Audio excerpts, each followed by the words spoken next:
يا ربنا اعترفنا بأننا أقترفنا وآننا أسرفنا على لظى أسرفنا. Waalaikumsalam warahmatullahi wabarakatuh. Soalan menyebut mohon Ustaz jelaskan mengenai yang dikatakan zikir ya Rabbana i'tarafna. Ya Rabbana i'tarafna. Seperti di atas video yang dilampirkan. Adakah ia sahih dari Nabi? Ia tidak sahih dari Nabi. Ia tidak sahih dari Nabi, bahkan ia lebih kepada nasyid. Ia lebih kepada nasyid yang disusun oleh sebahagian pihak. Wallahu a'lam. Itu nasyid, bukan zikir yang diajar dari Nabi Muhammad sallallahu alaihi wasallam.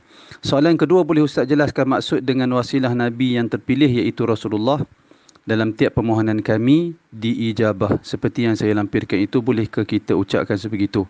Isu memohon, isu berdoa dan berwasilah dengan Nabi Muhammad sallallahu alaihi wasallam ataupun bertawassul dengan Nabi Muhammad sallallahu alaihi wasallam adalah isu yang menimbulkan perbezaan pendapat di kalangan ulama.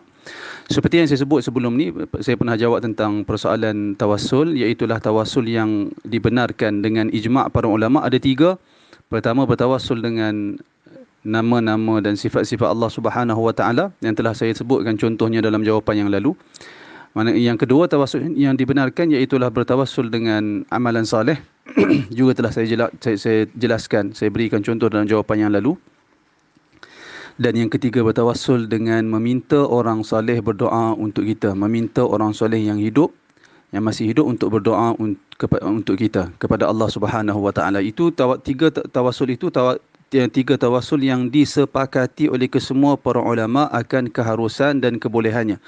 Manakala selain daripada itu menjadi perbezaan pendapat di kalangan ulama, termasuk yang diperselisihkan di kalangan ulama, iaitu bertawassul dengan jah ataupun dengan kemuliaan, dengan ketinggian kedudukan Nabi Muhammad sallallahu alaihi wasallam. Seperti seseorang berkata, ya Allah, dengan kemuliaan dan ketinggian kedudukan Nabi Muhammad, kurniakanlah rezeki kepada aku. Sebagai contoh, itu tawassul dengan nama Nabi Muhammad ataupun dengan kedudukan Nabi Muhammad. Maka para ulama berbeza pandangan. Saya sebut dalam jawapan saya sebelum ini, dalam persoalan ini lebih baik untuk kita da'ma yaribuka ila ma la yaribuk, tinggalkan perkara yang meragukan kita dan pergi melaksanakan perkara-perkara yang meyakinkan kita.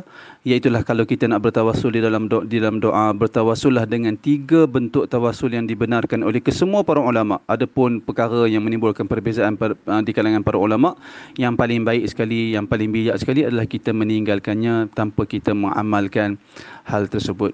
Kemudian penyoal bertanya, mohon pencerahan Ustaz kerana ianya telah menjadi siulan di kalangan para pelajar sekolah swasta. Jutaan terima kasih atas jawapan Ustaz. Tak apa, ia sekadar nasyid sahaja, wallahu alam, tapi hendaklah difahami dengan maksud-maksud yang benar. Wallahu alam.